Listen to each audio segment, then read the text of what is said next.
pessoas que fazem parte do globo terrestre, Deus amou de tal maneira, que deu o seu Filho único, o seu Filho unigênito, para que todo aquele que nele crê não pereça. Então a salvação, ela é por meio de Jesus.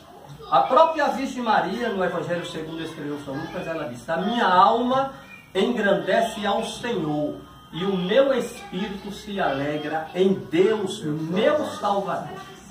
Então a própria Maria, a Virgem Maria, que era a mãe do Filho de Deus, ela recebeu uma promessa.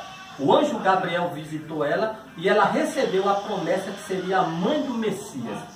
Naquela época, muitos profetas do Antigo Testamento, por exemplo, o profeta Isaías, que viveu 600 anos antes de Jesus, parecia até que ele tinha sido contemporâneo de Jesus, ele já anunciava de onde ele viria, onde ele nasceria, seria filho de uma virgem, da linhagem de Davi, e assim se cumpriu a profecia do profeta, né? E na cidade de Belém nascia Jesus, para que todo aquele que nele cresce não perecesse, mas tenha a vida eterna. O próprio Jesus chegou uma certa vez diante dos seus discípulos e disse: olha, eu sou o caminho e a verdade e a vida, e ninguém vai ao Pai a não ser por mim. Então Jesus, ele é o caminho que nos leva à vida eterna. Ele é a vida, porque a vida é dom dele. Eu sou o caminho, a verdade. Está aqui, a verdade é a palavra de Deus, né? Esta Bíblia que foi escrita num período de 1600 anos atrás, por homens diferentes, em épocas diferentes, em lugares diferentes, né? Homens de uma capacidade intelectual como o Paulo, que foi um dos maiores apóstolos que o mundo já deu. Pelo menos ele escreveu 13 cartas apostólicas e 13 cartas normais, né? Foi o maior escritor de toda a Bíblia. Teve também o Moisés, que era tido como pastor de Israel. E tivemos também Daniel, que foi um homem que serviu a 5 reis, né? Ele foi levado cativo de Babilônia, aliás, de Judá, para a Babilônia. E lá ele foi primeiro-ministro de Nabucodonosor, Belsazar, Dario, Ciro e Nabonide. Então, um homem que realmente deixou um legado de vida para os dias atuais, né? A gente vê que o livro do profeta Daniel, ele é considerado o Apocalipse do Antigo Testamento. Então a gente vê que a palavra de Deus é uma palavra que nos traz ânimo. O Evangelho, segundo escreveu Paulo, o que é Evangelho? Evangelho é boas novas. Evangelho é alegria, Evangelho é paz, é amor. A Bíblia em si, do gênero do Apocalipse, o sentido maior da palavra de Deus só é um. É o amor de Deus. Aquele amor que não é o meu amor é humano, mas o amor de Deus é muito além do meu, leva acima da minha capacidade intelectual. É por isso que este versículo aqui, eu considero como um texto áureo da palavra de Deus, porque Deus amou o mundo de tal maneira. Ele não amou só a mim, ele amou toda a humanidade, para que todo aquele que nele crê, para você chegar ao céu, você tem de crer no unigênito Filho de Deus. Você tem de ter uma decisão no seu coração e aceitar Jesus como Salvador da sua vida e da sua alma. Não há outra porta de salvação a não ser Jesus. Ele próprio disse: eu sou o caminho e a verdade e a vida. E ninguém vai ao Pai. Onde é que está de Deus? Lá nos céus, nas mansões celestiais, né? Ele passou 33 anos aqui na terra, 3 anos do seu ministério, e depois ele foi levado ao céu, né? A Bíblia diz que quando as mulheres chegaram de madrugada no turno dele, já estava um anjo e ele não estava mais aqui, lá. Você chega no túmulo de Jesus lá em Jerusalém, está escrito em hebraico, aramaico, não está mais aqui, já ressuscitou.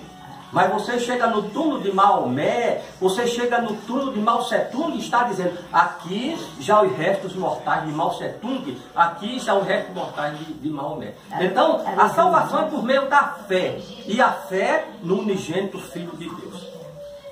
Então a mensagem ela tem de ser cristológica, a mensagem tem de ser de Cristo. Eu não vou chegar nunca ao céu por outra porta, porque a porta de entrada para a vida eterna é Jesus. Ele prometeu, e assim ele está fazendo. É por isso que ele diz: vinde a mim todos vós que estáis cansados. O mundo hoje está cansado. A gente está vendo uma humanidade distorcida, da falta da presença de Deus. Hoje ninguém se entende mais. Quando você lê 24 de Mateus, Jesus fez o segundo maior sermão profético de todos os tempos, quando ele disse: acautelai-vos para que ninguém vos engane. E muitos virão em meu nome dizendo: eu sou o Cristo. E enganarão a muito, até os escolhidos. E ele mais à frente ele disse: e haverá guerra e rumores de guerra, né? Haverá incompreensão entre as famílias. Hoje as famílias estão dilaceradas. A família, porque o propósito de Satanás é dilacerar a família, é tirar a família. Porque a família, ela é a célula máter da sociedade, né? E hoje Satanás, ele tem feito esse trabalho de dilaceração na família, né? Porque a família é a continuidade da igreja. Para vocês terem uma ideia da importância da família, antes de Deus criar a igreja, ele criou a família. Primeiro está Deus, mas segundo está a família e terceiro está a igreja. A igreja do Senhor, a igreja que exalta, que glorifica, né? Que adora ao Senhor na beleza da sua santidade. Então Jesus, ele é a porta de entrada da vida eterna, como já foi falado nesta tarde aqui. Então, adorai ao Senhor na beleza da sua santidade. Então, a palavra ela tem de ser... A minha teologia é cristã. A minha teologia é de Cristo. É por isso que ele disse: vinde a mim todos vós que estáis cansados e oprimidos, e eu vos aliviarei. Tomai sobre vós o meu jugo e aprendei de mim, que eu sou manso e humilde de coração. Olha as qualidades de Jesus. Ele é manso e humilde de coração. E encontra aí descanso para vossas almas. Porque o meu fardo é o quê? Leve. E o meu jugo é suave. Está vendo como Jesus é? As qualidades de Jesus são essas. Então, eu como profeta de Deus, como sacerdote de Deus, eu tenho de ter essas qualidades. Eu tenho de ter essas qualidades. Se eu não tiver essas qualidades, eu estou falando com hipocrisia. Eu tenho de ter. Eu dirijo uma congregação e a congregação me conhece, a igreja me conhece.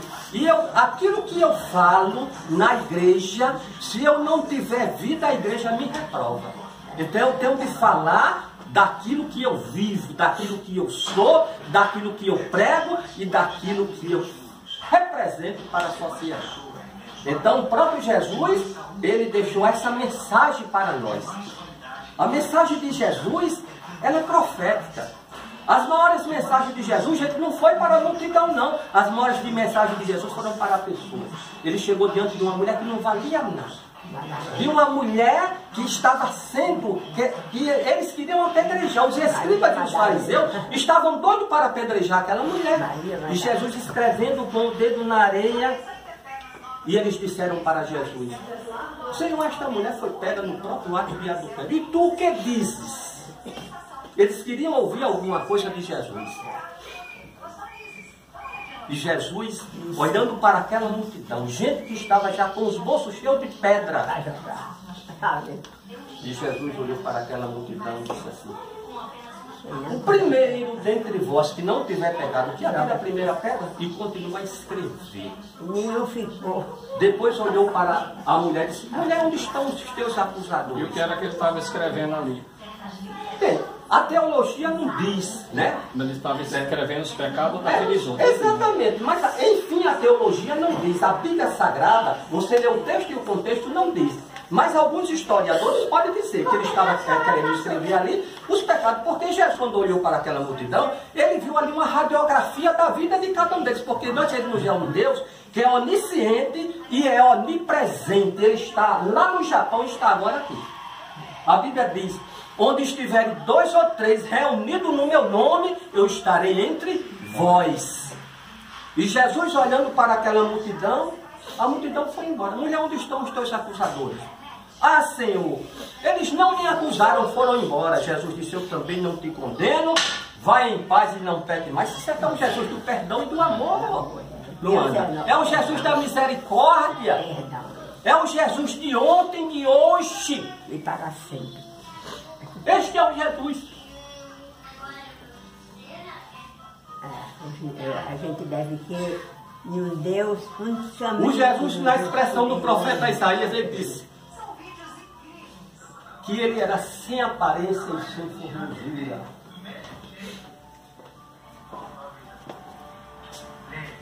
Mas estava ali o Jesus do amor. O Jesus do perdão e da misericórdia.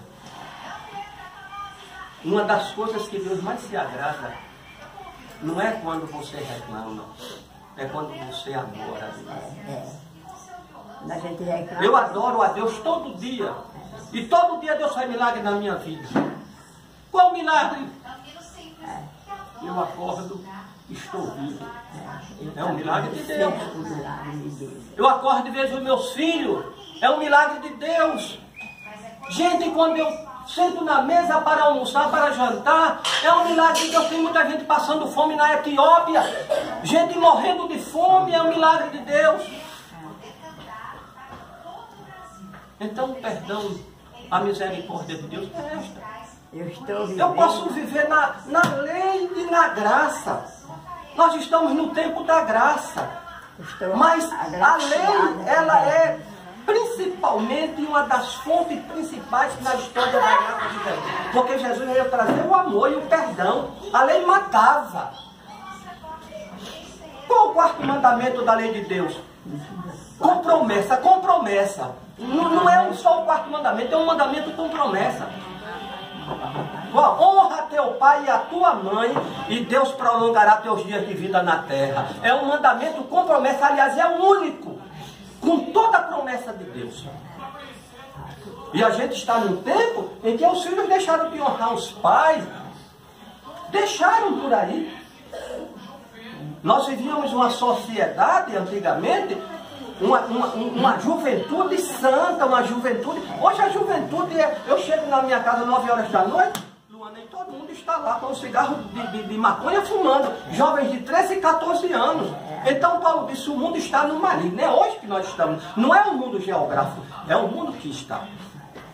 Por quê? Porque o povo perdeu o temor a Deus. Ele disse, Salomão disse que o temor a Deus é o princípio de toda a sabedoria.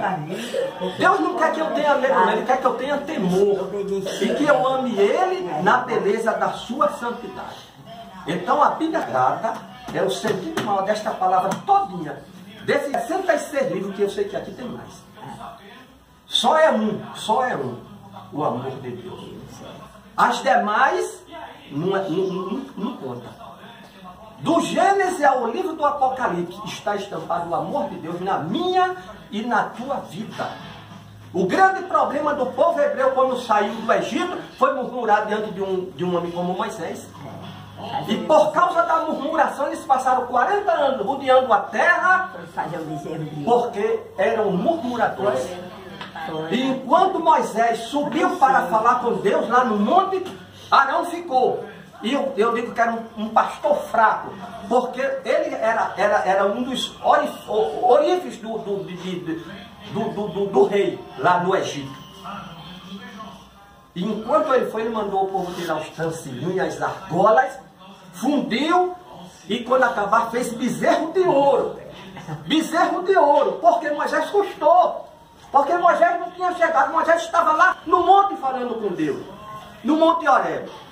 E a Bíblia diz que quando Deus olhou lá de cima, disse: Moisés, vai, porque este teu povo está desviado da minha presença. Deus não disse nem que era o povo dele, este teu povo.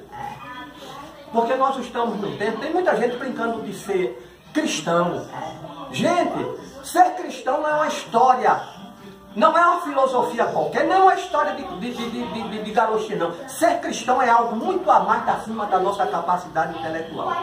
Ser cristão é você viver uma vida reta, de integridade, moral, espiritual, diante de um Deus que tudo vê e que tudo sabe e que tudo age.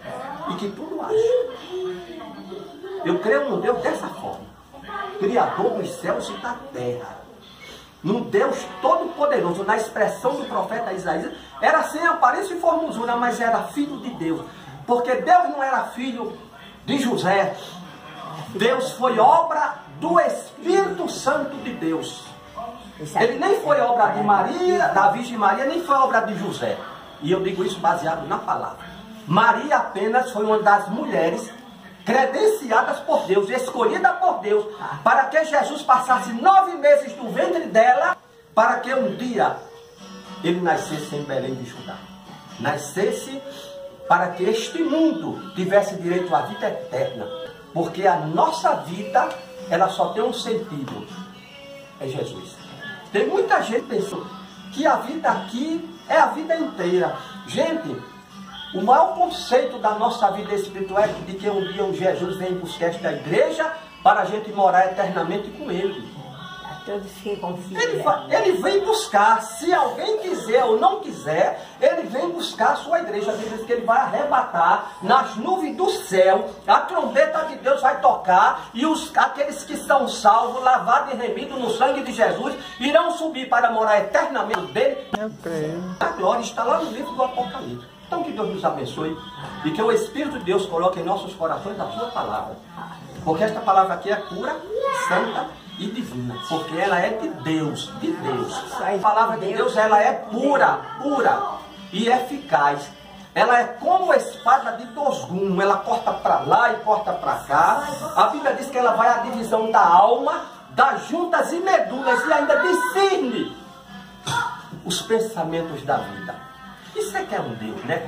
Que discerne o pensamento da vida. Então que Deus nos abençoe e que vocês, nesta tarde, exaltar e glorificar o nome de Jesus e falar de um Jesus que tudo pode e que tudo faz. Amém. É o Jesus das A palavra casas de Deus, a Bíblia, ela não só é ler, ela tem mais aprofundamento, tem que vivenciar e praticar. Se não fizer isso, não adianta só falar, só ler, tem que pôr em prática. Quando aquele homem chegou e disse: Jesus, o que é que eu faço para ganhar teu reino? Ele disse: segue meus mandamentos. Ele disse: eu já sigo.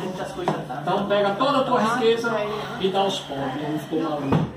Então a palavra de Deus tem que praticar, vivenciar, honrar, ser um homem temente a Deus, porque o homem que é temente a Deus, ele alcança alguma coisa, e coisa boa, porque Deus é primogênito e unigênito do Pai, é primeiro e único, não tem outro Deus, só o único Deus verdadeiro. A Maria foi apenas um veículo que Deus colocou para que Jesus passasse 9 meses de vida no ventre dela. Ela foi uma agraciada de Deus, uma mulher que foi escolhida por Deus para ser a mãe do Salvador. A mãe do Salvador. E não há outro, não há outro. Por quê? Não é qualquer coisa isso. É, exatamente. E imagine se Ela ela tivesse foi dito escolhida. não. Porque quantas jovens daquela época queria ser a mãe do Salvador? Rica. E ele escolheu uma jovem humilde, temente a Deus. E ela podia ter dito além não, mas, de ela ser escolhida por Deus, porque Deus escolheu Adão e Eva e não Ele gosta dessa fizeram aquilo do agrado de Deus. Quando Deus escolheu Maria, Maria continuou ainda sendo virgem, porque depois que Jesus nasceu por obra do Espírito Santo, foi uma parteira fazer o teste. E ela continuou virgem.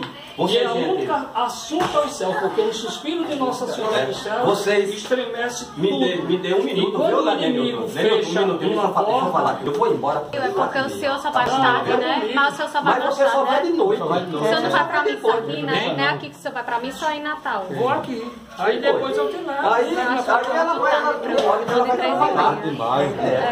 Se você fosse mais cedo, ela ia conversar. Da próxima recombina eu vou com o senhor. Da próxima recombina eu vou com o senhor. Tá bom? Viu? Gente, eu já vou, Inês. Um abraço aí, Deus te abençoe. O nome da senhora? Dona Vera Lúcia. Papai, Deus te abençoe, te dê vitória. Meu irmão, Deus te abençoe nessa caminhada. Não é? Ela é muito Como é teu nome? Lorena. Deus te abençoe na sua vida. Deus te dê vitória. Tchau. Deus abençoe, Tchau. meu filho. Deus te abençoe. Pai. Ele deu uma Irmã, Pai do Senhor. bênção Vou levar de essa vitória. garota aí. Luana, Deus te abençoe na tua vida.